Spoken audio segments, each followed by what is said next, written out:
Bonjour, ici Benoît Descaries. Quelques nouvelles fonctionnalités sur ZoWriter.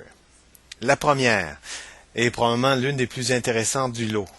Le début d'intégration de Google Gear sur ZoWriter. Alors, actuellement, vous ne pouvez que visualiser vos documents lorsque vous êtes hors ligne. Par contre, d'ici 4 à 6 semaines, vous devriez avoir accès aux fonctionnalités d'édition sur ZoWriter lorsque vous êtes hors ligne. Voyons comment vous pouvez accéder à vos documents lorsque vous êtes hors ligne. Alors, un nouveau menu s'est ajouté, Go Offline. Alors, je sélectionne Go Offline et je clique.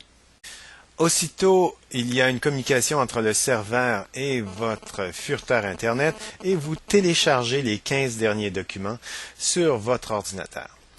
Voilà, je suis maintenant hors ligne et j'ai accès à mon document. Je pourrais naviguer à gauche dans l'ensemble des documents qui ont été téléchargés. Donc, je peux visualiser ces documents.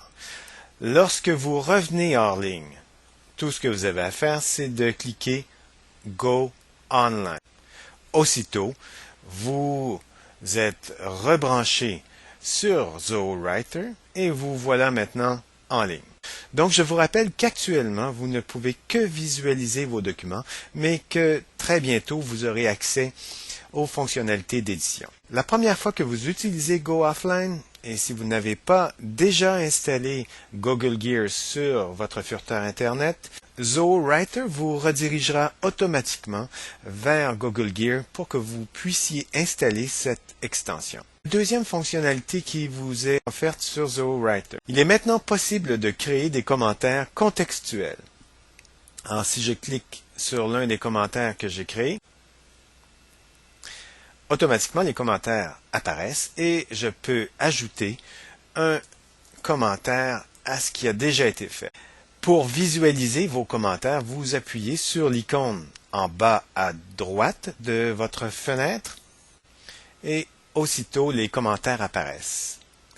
Pour créer un nouveau commentaire, vous sélectionnez la phrase ou le mot où vous désirez intégrer ce commentaire, cliquez sur le bouton droit de votre souris et vous verrez Add Comment qui apparaît ici.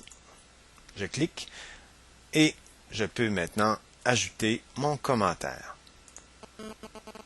Voilà, c'est fait.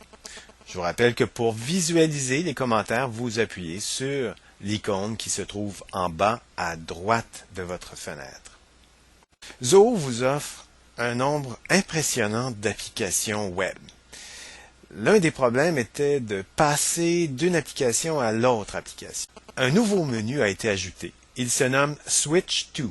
Alors, si je clique sur Switch To, une bonne partie des applications web de Zo apparaissent. Grâce à cette fonctionnalité, vous pouvez donc passer d'une application à l'autre sans devoir entrer à nouveau votre nom d'usager et votre mot de passe. La langue française a été aussi ajoutée comme une langue supportée sur ZoWriter. Par contre, il existe encore de nombreuses imperfections sur l'interface. Alors, pour passer à la langue française, vous sélectionnez Options et évidemment, vous sélectionnez Language. Je clique sur l'onglet à droite de English et je sélectionne French. Sauvegarder. Aussitôt, l'interface de ZoWriter passe à la langue française. Comme je vous le mentionnais, il y a plusieurs imperfections et il manque toujours un correcteur intégré à ZoWriter. Correcteur que nous retrouvons par exemple sur Google Documents et Tableau. Voilà, c'était un rapide tour d'horizon des nouvelles fonctionnalités qui sont offertes sur ZoWriter.